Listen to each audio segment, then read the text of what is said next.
Deixa Deus te usar. A honra é para o dono da festa. É o Espírito Santo.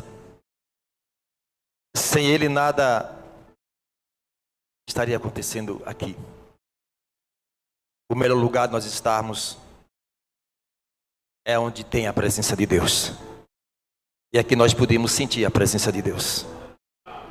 Pastor Gesso, encontrar um adjetivo, uma palavra, é muito difícil para expressar. Eu sou muito honrado de ter um pastor como o pastor Gesso. Tem um ditado que diz que por trás de um grande homem de Deus há uma mulher, né? Irmã Nádia, parabéns também. Essa família maravilhosa. Pastor Gesso, a gente consegue ver Jesus nele. Uma coisa é falar de Jesus, outra coisa é mostrar Jesus. E o termômetro que mede isso, amada igreja, é o nível de intimidade e conhecimento da palavra de Deus. E o pastor Gesso tem transmitido isso para nós. Mando um abraço também da minha esposa Patrícia, não pôde estar aqui porque a Yasmin está febril. Um abraço aos nossos irmãos lá do Paraíso do Sul. Vou tentar resumir em 10 minutos o que Deus tem para falar conosco essa noite. Estava aqui imaginando o pastor Gesso em toda a sua caminhada no Evangelho. Quantos momentos difíceis o senhor encontrou? Às vezes me deparo na igreja ali, tantos problemas que às vezes a gente vai para um lado, para outro e não sabe nem como resolver. Imagina o pastor Gesso, com tantas congregações, com tantos problemas. E o pastor Gesso é um ser humano como conosco, um homem limitado. Mas é a presença de Deus que sustenta esse homem. Abra a tua Bíblia em 1 Reis.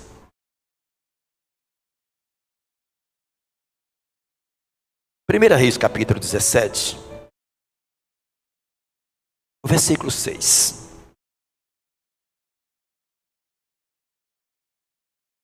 Uma coisa, igreja, é o espírito do homem pregar, louvar. O homem tem habilidades. O homem pode impressionar. O espírito do homem pode impressionar.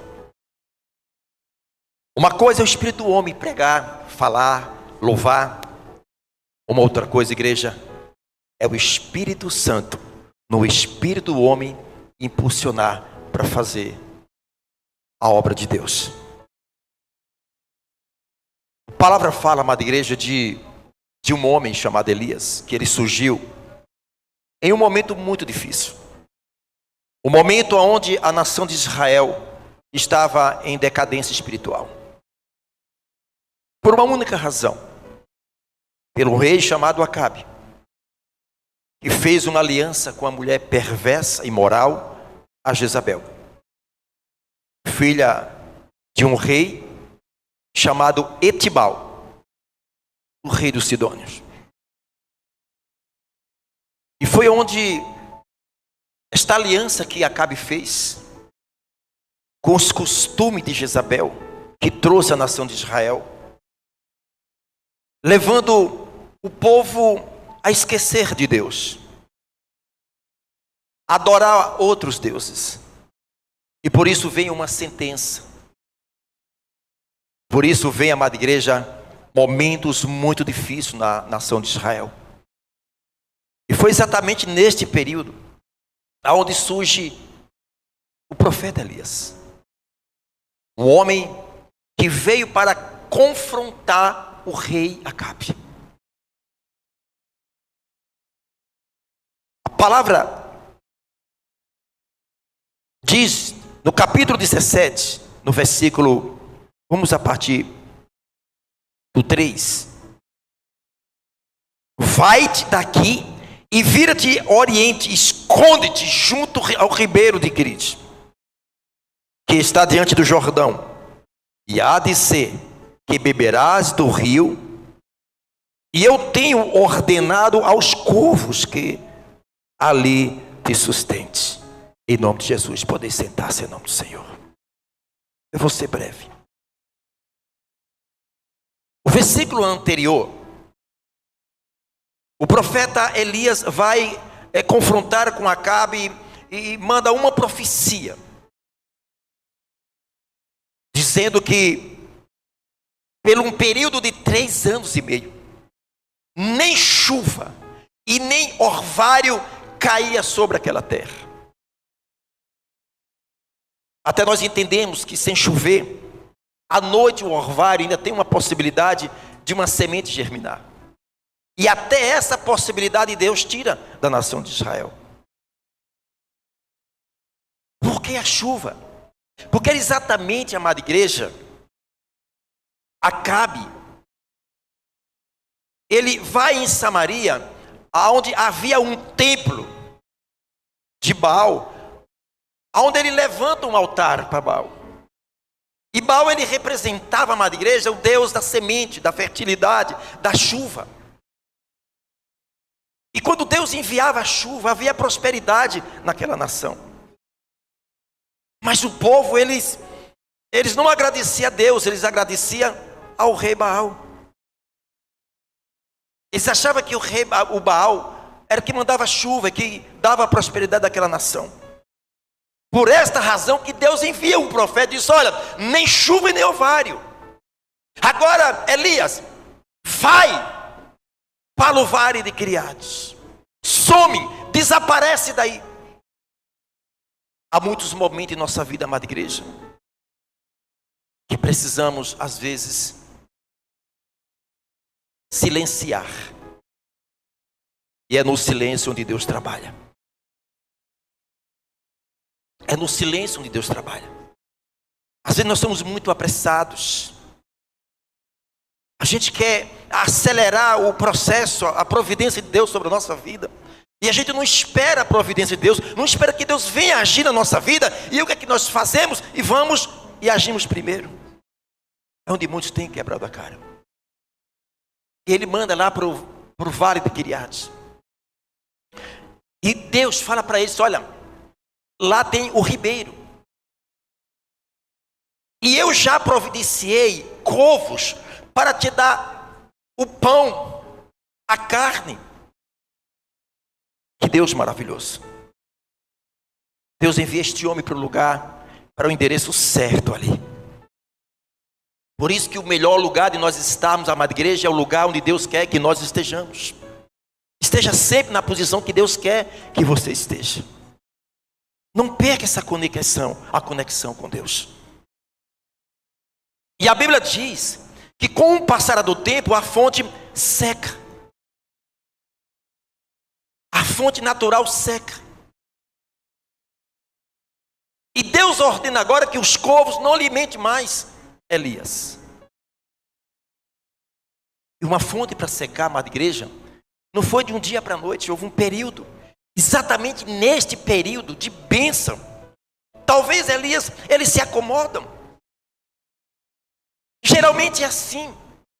Os momentos que mais o cristão ele se acomoda é quando aparentemente as coisas estão bem. Não tem tribulação. Não tem o desemprego. Aparentemente está tudo bem. Isso tem uma tendência natural de nos levar a um acomodismo. Já não oramos mais como nós orávamos. Aquele lugarzinho secreto que nós tínhamos em nossa casa, aquele altar ali, aquele local onde nós mais orávamos, já abandonamos aquele local. Aquela prática da leitura da palavra de Deus, já abandonamos. E talvez Elias estava assim: se eu vou secar essa fonte, os corvos não vai dar mais comida para ele. Ele vai ter que se levantar, ele vai ter que sair daí. É necessário que ele tenha que sair para que venha chuva na nação de Israel. E aí Deus chega para Elias: Elias, levanta daí, Elias. Vai a uma cidade chamada Serepta. A fome está extrema, Elias. Lá há uma viúva que só está o couro e o osso. O seu filhinho também o couro e o osso, a ponto de morrer. Exatamente, amada igreja, aonde Deus, ele pega uma mulher que vivia pelo milagre, para que o milagre daquela mulher sustentasse o milagre que o profeta estava precisando. Como entender isso? Deus usa uma pessoa que vive pelo milagre, para que o milagre daquela mulher sustentasse o milagre que o profeta estava precisando. Talvez você não entenda, igreja. Há quantos momentos em nossa vida a obra não é nossa, a obra é do Senhor. A Bíblia diz: aquele que tem o Espírito do Senhor é guiado pelo Espírito Santo. Quantas das vezes você está passando uma luta, um problema terrível, e Deus levanta pessoas para ir até você com o mesmo problema, e você diz: como que eu posso? A obra não é do homem, é de Deus. Não, mas não vou fazer isso porque aquele que te chamou, que te escolheu, é o que se responsabiliza, igreja. Os planos de Deus não podem ser frustrados. A palavra diz que não foi nós que escolhemos ao Senhor, foi Ele que nos escolheu para um propósito, amada igreja. E aí, quando nós estamos acomodados na nossa fé, que não oramos mais, que não mais lemos a Bíblia, que deixamos mais os princípios de lado, amada igreja, o que que Deus permite? Que algo venha a ser removido. Porque o momento que o crente ora mais é quando a dor chega, aperta. E às vezes nós não entendemos que aquela bênção que Deus concedeu, e muitas vezes aquela pessoa pegou aquela bênção e está transformando mais não em bênção, em maldição, porque se acomodou. Amada igreja, o quanto nós precisamos estar estruturado na palavra de Deus. O quanto nós precisamos crescer diante da palavra. Quantas das vezes, igreja, anos e anos dentro de uma igreja, mas como uma criancinha, como um bebezinho na fé. É aquele crente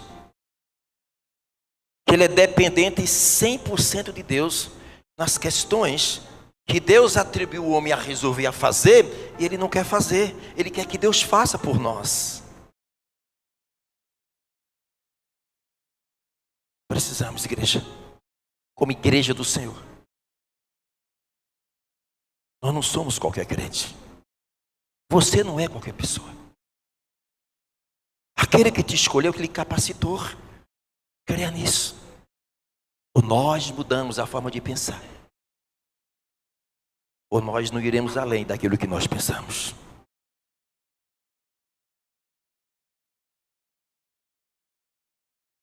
Esse termômetro que nos mede é o nível de conhecimento que nós temos com a palavra de Deus e reverência a Deus, igreja. Não é por muito falar que nós somos abençoados. É por nós estarmos, amada igreja, no endereço que Deus quer que nós estejamos. E conectados com Deus. Não perca essa conexão. Porque quando a bênção de Deus vier, não vai te alcançar, porque está desconexo. Aquele profeta, ele passa 3 anos, exatamente um período de seca. Ele poderia agora estar reclamando: Deus, o Senhor não mandou vir aqui para o vale de Quiriate, e agora a fonte seca. E Deus se levanta. Quantas das vezes, igreja, a gente passa por momentos que a razão de nós estarmos em pé é a mão de Deus que nos sustenta. É a mão de Deus que nos sustenta, igreja. Não tem para onde correr, igreja.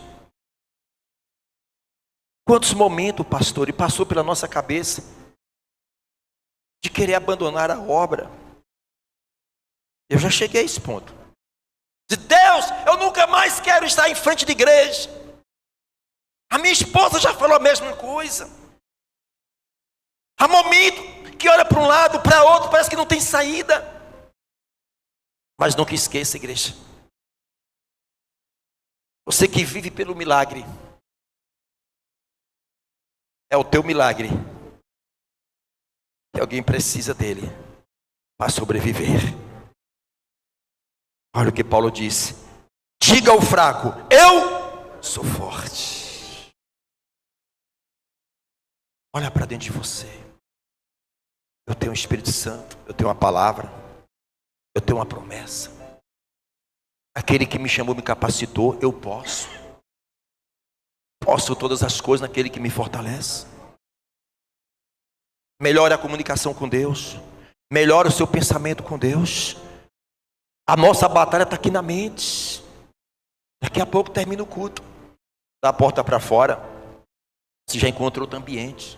Talvez na tua casa, teu marido, tua esposa, teus filhos não é cristão. Tudo muda. Carrega isso dentro de você, essa responsabilidade. Eu sou diferente. Eu não sou melhor do que ninguém, mas eu sou diferente. Aqui dentro desta igreja eu não sou melhor do que ninguém, mas eu sou diferente. A diferença está dentro de mim. Na forma de eu pensar, na forma de eu falar. Na minha vida com Deus. No meu posicionamento com a palavra de Deus. Aí você vai entender e compreender, amada igreja, que não é a obra do homem, não é o espírito do homem, é o Espírito Santo, nosso espírito. Ele te manda para o endereço certo. Não é pela força, não é pela capacidade, intelectualidade. É pela uma vida alinhada com a palavra de Deus. Amém, igreja? Estou aqui diante de um povo de Deus. Vocês podem. Para nós não falta mais nada. Ele já nos deu tudo.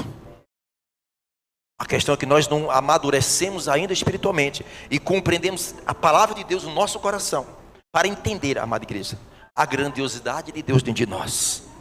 Nós podemos. Ao invés de você abrir a sua boca, eu não posso. A vida está ruim, está difícil, não consigo. Muda isso. Elimina isso. A palavra tem poder. Quer conhecer uma pessoa? Ouça. Só isso. Porque a boca fala, porque o coração está cheio. Então, a partir de hoje eu vou eliminar tudo isso da minha vida. Desliga essa tomada do passado, igreja. Agradeça a Deus, só isso. Obrigado, Jesus. Só tenho que te agradecer por esse ar que eu respiro, por essa saúde que eu tenho, por esse tempo que o Senhor nos concede. Eu posso todas as coisas. Tudo vai mudar, igreja. Tudo vai voltar para o lugar. Aquilo que Deus atribuiu para nós fazermos, é nós que temos que fazermos, não é Deus. Então a partir de hoje, tem essa sede dentro de você. Eu quero galgar níveis de glórias mais alto com Deus. O princípio é, se eu quero crescer espiritualmente, há um princípio: descer, esvaziar. A proporção que nós vamos esvaziando, o Espírito Santo vai nos preenchendo. E a consequência disso, amada igreja, é uma vida de sucesso, de vida, de poder, de sinais. As pessoas vão começar a olhar para você. E você vai perceber Jesus. Eles vão perceber Jesus na sua vida.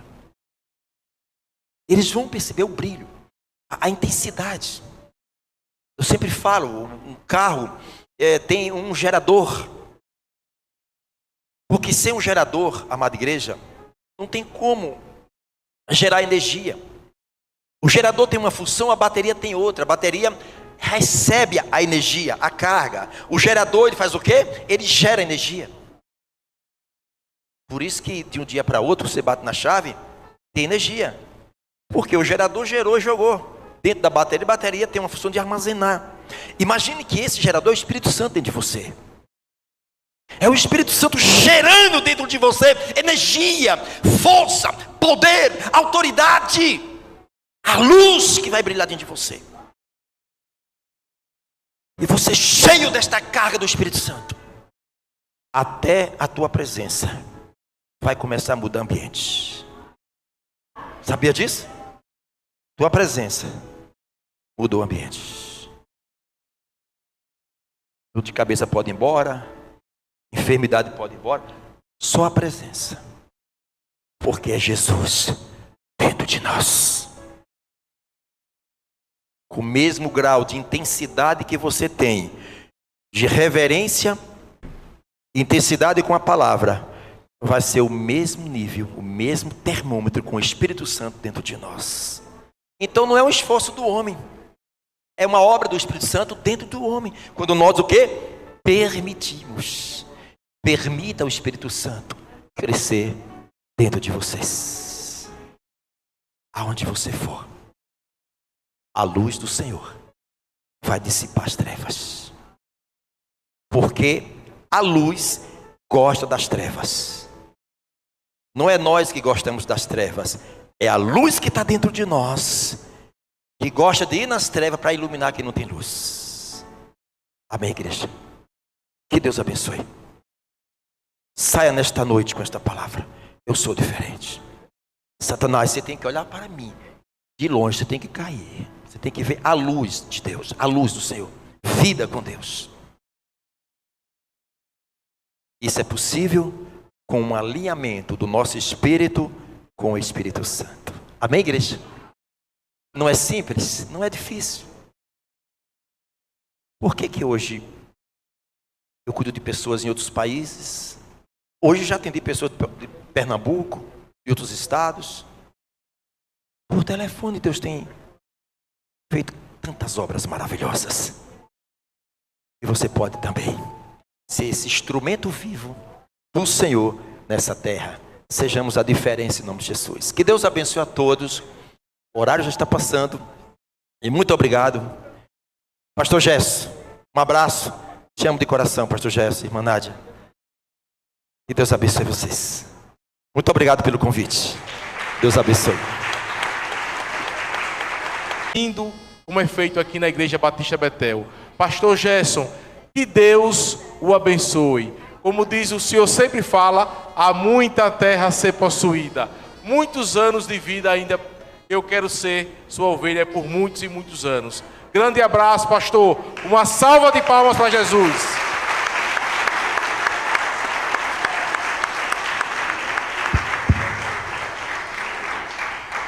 A Bíblia diz assim: que darei eu ao Senhor por todos os benefícios que me tem feito. Deus é muito gracioso para comigo, para com vocês, para com o nosso povo, Brasil, mundo. Nessa hora, eu me acho assim, sem palavra para agradecer a todos vocês. Mas que Deus abençoe muito a vocês. Continue sendo a bênção que tem sido a inspiração para o nosso ministério. É Deus e vocês. Agradeço aqui a quantas mensagens eu recebi, escritas, também faladas, ouvidas e sentidas aqui. Irmão Fábio, chamando você de Bolsonaro, tá vendo? Fábio, a vocês aqui, a Gilson, ao irmão que trouxe essa palavra tão boa. Deus recompense a todos vocês, é a minha oração nessa hora. Eu vou fazer a oração. Vamos ficar de pé, quem puder. É um privilégio para mim muito grande poder servir tão pouco a Deus e a vocês.